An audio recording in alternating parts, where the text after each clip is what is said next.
नमस्कार दोस्तों, technical ranger में आप सबको स्वागत है। मैं हूं आपका दोस्त एस.के. राही यादव। आज हम लोग एक्सट्रैक्शन ऑफ मेटल धातु का निष्कर्षण के बारे में अध्ययन करेंगे। हम लोग वीवीआई क्वेश्चन का सीरीज कर रहे हैं और इसमें जो है कि हम लोग वीवीआई ऑब्जेक्टिव पढ़ते हैं और एग्ज़ाम पॉइंट ऑफ व्यू से पढ़ते हैं। चलिए दोस्त, यहाँ पे कहता है पृथ्वी की परत में बहुतायत से पाया जाने वाला तत्व है। क्या कह रहा है दोस्त? तत्व, ध्यान दीजिएगा। अगर तत्व बोले तो हो जाएगा सिलिकॉन। क्या हो जाएगा? सिलिकॉन। और अगला क्वेश्चन कह रहा है कि पृथ्वी की परत में बहुतायत मात्रा में पाया जाने वाला धातु। क्या बोल रहा है दोस्त? धातु। ध्यान दीजिएगा, धातु। तो धातु हो जाएगा अल्युमिनियम। तत्व बोलेगा तो सिलिकॉन और धातु बोलेगा तो हो जाएगा अल्युमिनियम।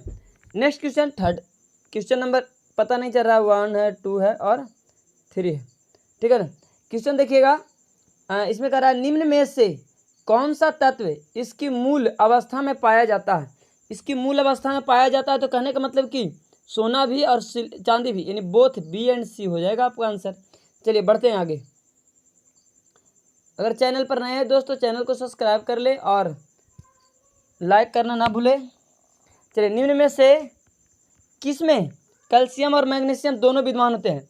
तो दोस्त यहाँ पे मैग्नेसाइट में MgCO3 हो जाएगा, कैलामाइन और कैमेलाइट और डोलोमाइट। डोलोमाइट में दोस्त दोनों पाया जाता है, CaCO3 और MgCO3, ये दोनों पाया जाता है, यानी दोनों तत्व जो है विद्यमान है। तो क्या हो जाएगा आपका आंसर? डोलोमाइट। तो बढ़ते हैं next question. Question number 5, argentite किसका अयस्क है? तो सिल्वर का हो जाएगा। अर्जेंटाइट सिल्वर का अयस्क है। किसका है दोस्त? अर्जेंटाइट सिल्वर का अयस्क है। उसके बाद निम्न में से लोहा का अयस्क कौन नहीं है? तो ल्यूमोनाइट हो जाएगा। ल्यूमोनाइट जो है हेमेटाइट है, कैसिट्राइट है और मैग्नेसाइट है, मैग्नेटाइट है। ये ल्यूमोनाइट नहीं हो जाएगा। ल्यूमोनाइट जो है ये आंसर हो जाएगा कि लोहा का अयस्क नहीं है। यदि बॉक्साइड में सिलिकॉन ऑक्साइड को अशुद्धियाँ मिलाया जाए तो कौन सा प्रक्रम जो है प्रयुक्त किया जाएगा, यानी शुद्धिकरण के लिए? तो आप लोग को थ्योरी में बताया गया है बेयर प्रोसेस विधि, बेयर प्रोसेस यानी बेयर विधि, बेयर्स विधि। आगे कहता है कि जिंक ब्लेड, यानी जिंक ब्लेड मतलब कि जेडएनएस का भर्जन वायु में करने पर, वायु मतलब कि दोस्त ऑक्सीजन के साथ करेंगे तो आप रिएक्शन करवा दीजिए, क्या बनेगा? ये जिंक ऑक्साइड बन जाएगा और सल्फर डाइऑक्साइड बन जाएगा। आप देखिए कि किसमें जिंक ऑक्साइड है और सल्फर डाइऑक्साइड है। तो यहाँ से हो जाएगा ऑप्शन बी, जिंक ऑक्साइड और सल्फर डाइऑक्साइड। बढ़ते हैं आगे। अगर 9 नंबर क्वेश्चन कहता है सीने बार किसका अयस्क है? तो हो जाएगा दोस्त पारा का। सीने बार, नापो बुखार, इस तरीके से ट्रिक बताया गया था। सीने बार किसका? पारा का। देखिए दोस्त, अगर चैनल पर नए हैं और थ्योरी अगर पढ़ना चाहते हैं तो एक मेरा पर्सनल चैनल है, इसके अलावा राही केमिस्ट्री क्लासेस चैनल को आप सब्सक्राइब कर लीजिए। उस पर जो है क्रैश कोर्स का वीवीआई वीडियो आने वाला है, तो आप सब्सक्राइब करके पहले से ही लगे रहिए ताकि नोटिफिकेशन आते ही आपको इन्फॉर्मेशन मिल जाए। तो देखिए क्वेश्चन आगे बढ़िएगा कि हर्न सिल्वर का रासायनिक सूत्र AgCl हो जाएगा। क्या हो जाएगा? AgCl। हैलाइड अयस्क का उदाहरण क्या है? तो हैलाइड अयस्क का उदाहरण क्या है? तो यहाँ गैलेना और ब्यूजाइट, सीनेबार, क्रायोलाइट। इसमें देखिए कि कौन हो सकता है कि क्रायोलाइट का फार्मूला होता है Na3 और Al(F6), ये क्रायोलाइट का फार्मूला होता है। और बोल रहा है कि हैलाइड अयस्क, तो हैलाइड अयस्क उसको कहेंगे, यहाँ पर देखिए ये वाला पॉइंट, देखिए ये वाला पॉइंट, हैलाइड अयस्क जिसमें फ्लोरीन, क्लोरीन, ब्रोमीन, आयोडीन मौजूद होता है, उसको हैलाइड। तो देखिए दोस्त, यहाँ पर क्रायोलाइट में फ्लोरीन मौजूद है, तो आपका आंसर क्या हो जाएगा? क्रायोलाइट। क्या हो जाएगा आंसर? इसका आंसर हो जाएगा क्रायोलाइट। ध्यान दीजिएगा, क्या हो जाएगा? क्रायोलाइट। बढ़ते हैं आगे। क्वेश्चन कहता है लोहा का मुख्य अयस्क है। तो लोहा का मुख्य अयस्क इसमें हेमेटाइट। आपको पूछे अगर हो लोहा का मुख्य, ऐसे तो पायराइट भी है, सिडेराइट भी है, लेकिन मुख्य जो है हेमेटाइट है। ठीक है, तो देखिए दोस्त, इसी प्रकार से बने रहिए मेरे साथ चैनल पे, और प्रत्येक चैप्टर का 100 क्वेश्चन आएगा वो दिसंबर के आसपास में लोड होना शुरू हो जाएगा। पहला चैप्टर से 100 क्वेश्चन, मतलब प्रत्येक चैप्टर का 100 क्वेश्चन, 16 चैप्टर 12 का है, यानी 1600 क्वेश्चन कराया जाएगा। और ये मेरा गारंटी है कि उस 1600 क्वेश्चन से बाहर क्वेश्चन नहीं आएगा। इसीलिए आप लोग इस चैनल के साथ साथ वो सब्जेक्टिव वाला चैनल जो राही केमिस्ट्री क्लासेस है उसको भी सब्सक्राइब करके रखें। चलिए दोस्त, कहता है सिलिकॉन, आगे कहता है 13 नंबर में कि सिलिकॉन का मुख्य अवयव है। सिलिकॉन का मुख्य अवयव है, सिलिकॉन का मुख्य अवयव रॉक है। रॉक सिलिकॉन मतलब कि कैसे बनता है, SiO2। सिलिकॉन कैसे बनेगा, सिलिकॉन कैसे बनेगा, तो रॉक जब चट्टान टूटेगा तब बनेगा। चलिए बढ़ते हैं आगे, 14 नंबर क्वेश्चन। कहता है कि अयस्क में उपस्थित अशुद्धियाँ कहलाती है। अयस्क में जो उपस्थित अशुद्धियाँ हैं तो इसको गैंग कहते हैं। क्या कहते हैं फ्रेंड, गैंग कहते हैं। चलिए कहता है लीचिंग, 15 नंबर क्वेश्चन देखिएगा। लीचिंग तरीके के द्वारा किसके अयस्क का सांद्रण किया जाता है। लीचिंग तरीके से, यहाँ पर के नहीं, लीचिंग तरीके से होना चाहिए था, मिस्टेक हो गया। लीचिंग तरीके से किसके अयस्क का सांद्रण किया जाता है, लीचिंग द्वारा। लीचिंग तो अल्युमिनियम को किया जाएगा, अल्युमिनियम को निछालन दोस्त। लीचिंग मतलब निछालन, यहाँ लीचिंग अंग्रेजी लिख दिया है, जिसका हिंदी होगा निछालन। तो दोस्त बढ़ते हैं आगे। निम्न में से कौन सा जलीय धातु कर्म से प्राप्त किया जाता है। जलीय धातु कर्म यानी समझ रहे हैं ना कि जल को अगर कराएंगे तो जलीय धातु कर्म द्वारा, तो यहाँ से कॉपर भी मिल जाएगा दोस्त जलीय धातु कर्म द्वारा, AU भी हम, ये हो जाएगा ऑल ऑफ दीज। क्या हो जाएगा दोस्त, ऑल ऑफ दीज, इसका आंसर हो जाएगा ऑल ऑफ दीज। कहता है आर्क विधि, आर्कल विधि, बॉन आर्कल विधि होना चाहिए था, ठीक है ना, इसमें नहीं लिखा है, देखिए अंग्रेजी में लिख दिया बॉन आर्कल विधि। बॉन आर्कल विधि यहाँ पर लिख दीजिए आप, बॉन आर्कल विधि द्वारा जिरकोनियम के शुद्धिकरण में कौन सा हैलोजन प्रयोग में लाया जाता है। कहता है बॉन आर्कल में कहता है कि जर्कोनियम को हैलोजन के साथ अभिक्रिया करवाते हैं तो हैलोजन जर्कोनियम टेट्रा हैलाइड प्राप्त होता है। तो कौन सा हैलोजन का प्रयोग करते हैं बॉन आर्कल में, तो आपका हो जाएगा आयोडीन, ठीक है ना, आयोडीन। चलिए आगे बढ़ते हैं आगे। कहता है पायरिटीज को हवा में गर्म करके सल्फर को पृथक करने को कहते हैं। पायरिटीज को हवा में गर्म करके सल्फर को, पायरिटीज यहाँ पर लिख दिया, या पायराइट बोलेंगे, कोई दिक्कत नहीं है, ठीक है, पृथक करने को कहते हैं। हवा में मतलब कि गर्म करके पृथक किया जाता है, उसको कहते हैं। तो हो जाएगा आपका हवा में कह रहा है तो रस्टिंग, यानी रस्टिंग मतलब भर्जन यानी जारन, ठीक है ना। कार्बन डाइऑक्साइड के हवा के अनुपस्थिति में कहेगा तो हो जाएगा निस्तापन, और कार्बन डाइऑक्साइड के साथ कहेगा तो प्रगलन हो जाएगा। और फ्लेक्सिंग तो जानवर करते हैं, ठीक है ना, कि स्लैग मिलता है तो, और गैंग मिलता है तो फ्लेक्सिंग बनता है, फ्लैक्स बनता है। बढ़ते हैं आगे दोस्त, 19 नंबर क्वेश्चन। 19 नंबर क्वेश्चन में देखिएगा क्या कह रहा है। भट्ठी में अधिकतम तापमान प्राप्त किया जा सकता है वह है, कहता है भट्ठी में अधिकतम तापमान प्राप्त किया जा सकता है वह है, कौन है, तो ब्लास्ट फर्नास। आपको बताए थे कि ब्लास्ट फर्नास में उच्च तापमान पर, 19 के हो जाएगा आपका सी, ब्लास्ट फर्नास में है कि भट्ठी में अधिक तापमान पर गर्म किया जाता है। चलिए बढ़ते हैं 20 क्वेश्चन।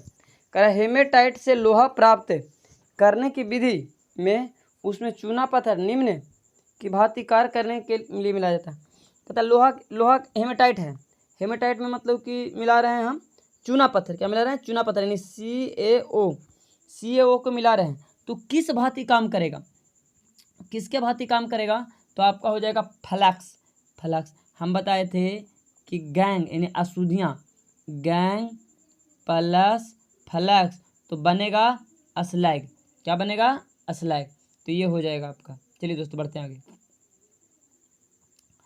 तांबे के विद्युत शोधन में, यहाँ पर मीटर गया थोड़ा, शोधन में स्वर्ण एवं रजत बोल रहा है यानी जिंक पाए जाते हैं, स्वर्ण एवं रजत पाए जाते हैं तो कैथोड पर पाए जाते हैं। कहाँ पाए जाते हैं दोस्त, चलिए कैथोड पर पाए जाते हैं। सोना और रजत जो है कहाँ पाया जाएगा, कैथोड पर। बढ़ते हैं आगे। लेड में यानी लेड में सिल्वर को पृथक निम्न द्वारा कर सकते हैं। कह रहा लेड है, शीशा और सिल्वर को पृथक करना है तो कपिलकरण विधि द्वारा किया जा सकता है। आपका आंसर हो जाएगा 22 के डी हो जाएगा दोस्त। बढ़ते हैं 23वां नंबर क्वेश्चन। निम्न में से कौन सी धातु को कार्बन अपचयन प्रक्रिया द्वारा निष्कर्षित नहीं किया जा सकता है? निष्कर्षित नहीं किया जा सकता। टाइपिंग में थोड़ा सा मिस्टेक किया है। कहता है किसको कार्बन अपचयन की प्रक्रिया द्वारा निष्कर्षित नहीं किया जा सकता है? तो आपका हो जाएगा जिंक को। इसलिए कार्बन द्वारा नहीं कर सकते हैं कि जिंक से जिंक ऑक्साइड बन जाता है, ठीक है। तो कार्बन अपचयन द्वारा इसको निष्कर्षित नहीं किया जा सकता है। तो बढ़ते हैं आगे दोस्त 24 नंबर क्वेश्चन में कहता है निम्न में से कौन सा डोलोमाइट है? ये अभी क्वेश्चन रिपीट हुआ था दोस्त, CaCO3 MgCO3, ये आपका आंसर ये हो जाएगा। चलिए इसके अलावा दोस्त आपका राही केमिस्ट्री क्लासेस का चैनल है, राही केमिस्ट्री क्लासेस चैनल है, आप उस पर जाइए। उस पर सब्जेक्टिव का कुछ न्यूमेरिकल बताया गया है। उस पर जो है VVI क्रैश कोर्स का सब्जेक्टिव क्वेश्चन आएगा, बताया जाएगा, ठीक है। अभी ऑब्जेक्टिव का सीरीज चल रहा है, ऑब्जेक्टिव सीरीज खत्म होने के बाद सब्जेक्टिव आएगा, तो प्लीज़ उस चैनल को सब्सक्राइब कर लीजिए। चलिए आगे बढ़ते हैं दोस्त। करा एल्युमिनियम निष्कर्षण के विद्युत अपघटनी शोधन में विद्युत अपघट होता है।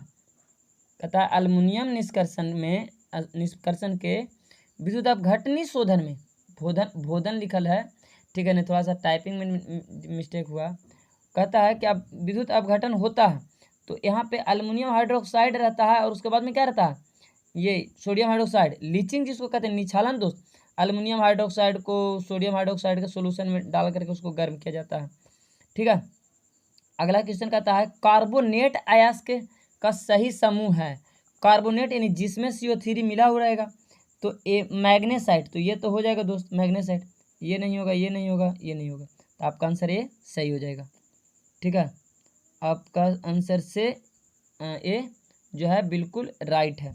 यहाँ पर दे दिया A और B, A और D ऐसे करके दिया, लेकिन आप फंसिएगा नहीं, आपका क्वेश्चन ए बिल्कुल राइट है। अच्छा जिंकाइड, सॉरी दोस्त सॉरी, यहाँ पे मैग्नेसाइट और जिंकाइड दोनों हो जाएगा, तो A और C किस में है दोस्त? A और C, सीडेराइट CaCO3 FeCO3। अच्छा सॉरी, यहाँ पर मैग्नेसाइट का हो जाएगा फार्मूला MgCO3 और सीडेराइट का हो जाएगा FeCO3। तो आपका A और B ऑप्शन कौन हो जाएगा? A। चलिए बढ़ते हैं आगे। निम्न में से कौन सा मैंगनीज का खनिज है? निम्न में से कौन सा जो है मैंगनीज का खनिज है? तो बताइए। 27 में मैग्नेसाइट, मालाकाइट, मैग्नेटाइट, ये हो जाएगा पायरोलुसाइट, ये हो जाएगा मैंगनीज का। कौन हो जाएगा दोस्त? पायरोलुसाइट। ये मैग्नेसाइट तो हो जाएगा मैग्नीशियम का, मैलाकाइट हो जाएगा किसका? जिंक का, और ये मैग्नेटाइट हो जाएगा लोहा का। कहता है धातु कर्म का तात्पर्य है, धातु कर्म का तात्पर्य है किससे? तो इसमें कह दिया हीटिंग ऑफ ओर, अयस्क को गर्म करके नहीं, मतलब उसके बाद में मतलब धातु का निष्कर्षण का मतलब क्या है? अयस्क को गर्म कर देंगे तो धातु का निष्कर्षण कहेंगे? नहीं। आगे कहता है क्रशिंग ऑफ मेटल, मेटल को चूर चूर कर देंगे तो उसको धातु का निष्कर्षण कहेंगे? नहीं। कह रहा माइनिंग ऑफ ओर को खोद के, अयस्क को खोद के निकालेंगे उसको निष्कर्षण कहेंगे? नहीं। एक्सट्रैक्शन ऑफ मेटल फ्रॉम ओर, आपका आंसर हो जाएगा दोस्त डी, आपका आंसर हो जाएगा डी, यानी कि extraction of metal by from ore, यानी अयस्क से धातु निकालना। क्या कर रहा है? अयस्क से धातु निकालना, ये धातु कर्म कहलाता है। आगे कह रहा है थर्माइट, यानी तापीय विधि में थर्माइट मिश्रण होता है। तापीय विधि में थर्माइट किस चीज़ का मिश्रण होता है? एल्युमिनियम पाउडर और ऑक्साइड होता है। आपका आंसर हो जाएगा डी। चलिए बढ़ते हैं आगे। 30 नंबर में क्वेश्चन में कह रहा है निम्नलिखित धातु में से कौन सी है जिसे उसके लवण के जलीय घोल से विद्युत विश्लेषण द्वारा प्राप्त किया जा सकता है? विद्युत विश्लेषण द्वारा, यहाँ पर विश्लेषण हो जाएगा, विद्युत विश्लेषण द्वारा प्राप्त किया जा सकता है। जलीय मतलब मान लीजिए कि लवण के जलीय घोल कर दिया, विद्युत अपघटन द्वारा, विद्युत विश्लेषण द्वारा प्राप्त किया जा सकता है। तो कौन सा होगा जिसको विद्युत अपघटन द्वारा प्राप्त नहीं किया जा सकता है दोस्त? तो किया जाता तो रह जाता सिल्वर भी हो जाता, कॉपर भी हो जाता, जिंक भी होता। चूँकि हम लोग पढ़े हैं गैल्वेनिक सेल में ZnSO4 और CuSO4 अल्मोनियम AgCl, लेकिन ये सब यूज नहीं होगा, तो हो जाएगा मैग्नीशियम को जो है कि जलीय घोल के विद्युत अपघटन द्वारा अलग नहीं किया जा सकता है। कौन सा कूट गलत है? ये फार्मूला दे दिया है कुछ यौगिक का, कहता है वाइट बिट्रियोल, ठीक है ना, मतलब वाइट बिट्रियोल यानी सफेद थोथा ZnSO4, ये क्या सही है आपको देखना है। कहता है फिलोस्फर बर्ड यानी ZnO, फिलोस्फर बर्ड यानी ZnO को कहता है। फिर उसके बाद में गैलेना PbS को कहता है, तो सही है, गलत पूछ रहा है। उसके बाद में देखिएगा कलोमेला HgO का कहता है।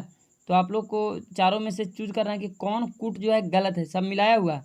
तब वाइट बिट्रियोल ZnSO4 क्या आपका सही नज़र आता है?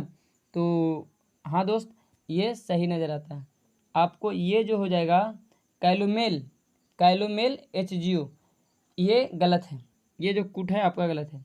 बढ़ते हैं आगे 32 नंबर क्वेश्चन में, अयस्क से अधात्री के कणों को पृथक करना कहलाता है। अधात्री से कणों को पृथक करना, यानी अधात्री मतलब कहने का मतलब गैंग कहने का मतलब अशुद्धियाँ। दोस्त अधात्री बोले चाहे अशुद्धियाँ बोले चाहे गैंग बोले, ठीक है ना। तो कहता है अयस्क से अधात्री के कणों को पृथक करना कहलाता है। अगर मतलब कि अयस्क है ओकरा में से अशुद्धियाँ को हटा देता है, तो हटाने की विधि क्या कहलाएगा? तो आपका हो जाएगा कंसंट्रेशन यानी सांद्रण। क्या कहलाएगा? सांद्रण। क्या कहलाएगा? सांद्रण। बढ़ते हैं आगे दोस्त 33 नंबर क्वेश्चन की ओर देखते हैं। 33 नंबर क्वेश्चन में क्या कह रहा है, चलिए तो देखते हैं। कहता है कि परगलन में किसके द्वारा ऑक्साइड धातु अपचयित होता है? तो ये तो नहीं जानते हैं। यहाँ पर कार्बन डाइऑक्साइड रहे, कार्बन रहे या कार्बन मोनोऑक्साइड रहे, दोनों रहेगा तो हो जाएगा, लेकिन कार्बन मोनोऑक्साइड ऑप्शन में कहीं पे नहीं है, इसलिए हो जाएगा खाली ऑप्शन ए। चलिए कहता है निम्न में से कौन सा धातु पन के द्वारा शुद्ध किया जाता है? यहाँ पर लिख रहा है बाष्पन, यहाँ पर होना चाहिए था बाष्पन, यहाँ पर सा होगा बाष्पन के द्वारा, यानी उड़ा के बाष्प बना के उड़ा दिया जाएगा तो उसको अलग किया जा सकता है। तो कौन उड़ेगा दोस्त? तो पारा होता है लिक्विड अवस्था में, इसलिए इसको उड़ाया जा सकता है। नेक्स्ट क्वेश्चन देखेंगे। कहता है कि निम्न में से कौन सा पदार्थ भट्ठी क्षारीय अग्नि शोधक सामग्री के रूप में काम करता है? भट्ठी में मतलब कौन सा पदार्थ जो है भट्ठी में क्षारीय अग्नि रोधक मतलब रोकना, जो अग्नि को जलने से क्या करता है? रोकता है। तो आपका आंसर हो जाएगा दोस्त CO कैल्शियम ऑक्साइड। इस प्रकार से दोस्त चैप्टर समाप्त हुआ, और चैनल को सब्सक्राइब कर दीजिए